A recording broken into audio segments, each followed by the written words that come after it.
Hi everybody, I'm Bree the Plant Lady, checking in with part 2 of my first week of July weekly garden tour, right here from hot and dry Fuquay-Varina, North Carolina.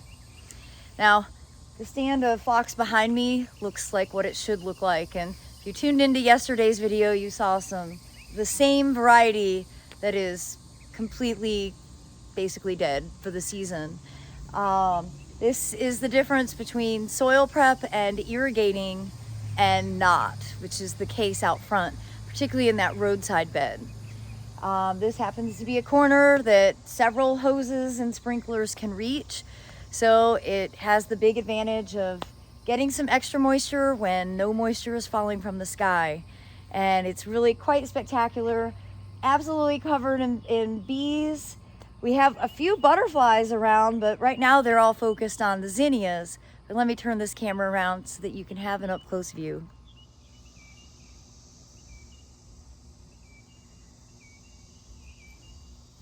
This can be your moment of bee zen. Of course, if we go 2 or 3 days without watering, everything would look very, very sad and depleted. It's very discouraging gardening through a drought, particularly in a climate, as I mentioned in the previous video, that we aren't normally droughty. We're actually usually dealing with too much water. And so it really is a stressful transition to go from one extreme to the other. And, you know, there's just no making sense of our weather patterns now. And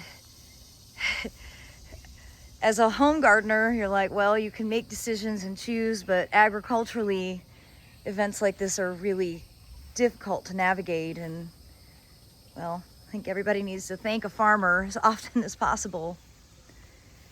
Now, these pots, these are 5-gallon root pouches. They're growing really well, but my Lord, are they thirsty. They're getting watered twice a day. This is not the year for fabric pots. Plastic at least holds more moisture in. These being completely permeable, they just dry out so quickly. But you can't deny their productivity. Starting to get cucumbers, have a nice amount of tomatoes starting to grow. And I'm really pleased to show that I finally got the tower replanted. And I do have a video showing that process that will come up in the next few days. Doesn't look very impressive now, but maybe by the time I get back from this trip, it'll have greened up and grown a little. This is, of course, the tower garden, which is an aeroponic system, soilless, using all water. I absolutely love growing in the tower garden. The South African inspired bed is growing very well. Plumbago does get watered, but it doesn't really seem to mind the heat and humidity. The California poppies keep on going. Zinnias look awesome. These were just self-sown zinnias that I transplanted from that bed over there. And I'm so glad I did because they're filling in the gaps really nicely. And of course the butterflies absolutely love them. This is really the time of year where the only pleasant thing to do is come outside and take videos of butterflies and bees and other pollinators. The weather itself is so unpleasant, but visions like this still make me love summer.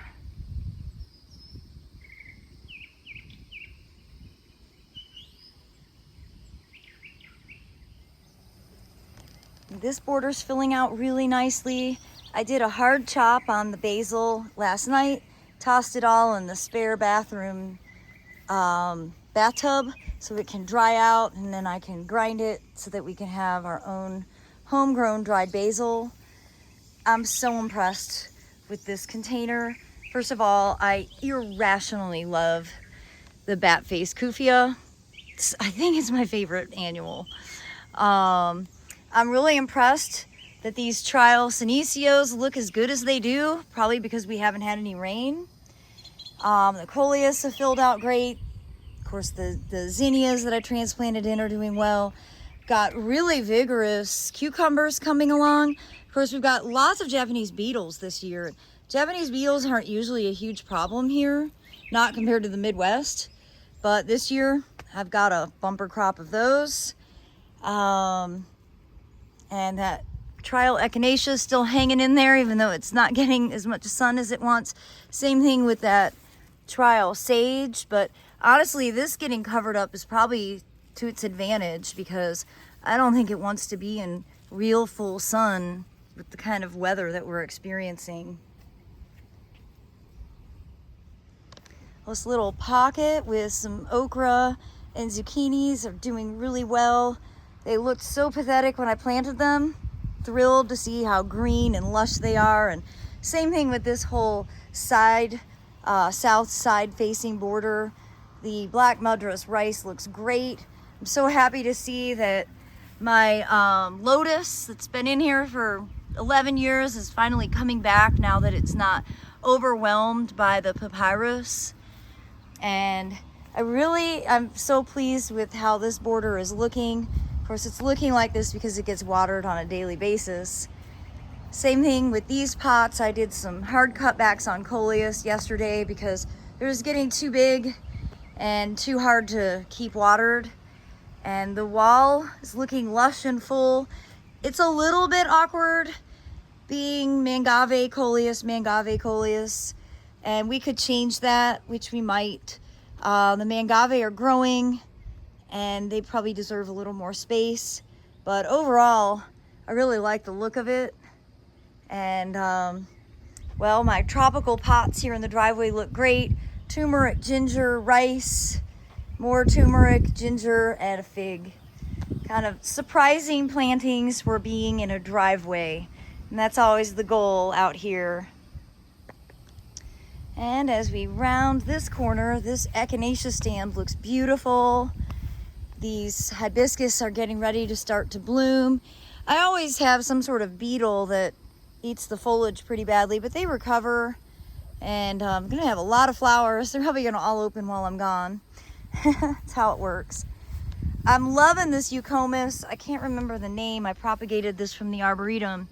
Big difference when they get watered. All the difference in the world, really. You can see this is not wilting, looking beautiful. And I did get all of this planted with peanuts last night. I made a video showcasing that process, and just want to show you a sneak peek here on this side property border. Been really working hard to keep it watered. There's a sprinkler. But this is really like my best stand of okra, and I love okra. I eat a ton of it, and I want to give it a fighting chance to make it so that I can actually have some to harvest. And so far so good. I mean, even the melons are starting to grow out, and actually the Airbnb guest said they tried a peach and that it was sweet and juicy. These feel a little hard. First year getting peaches. Unfortunate that we're so dry. A lot of them are falling to the ground and they're sort of rotten. But at least we know this peach tree isn't broken. It does set fruit.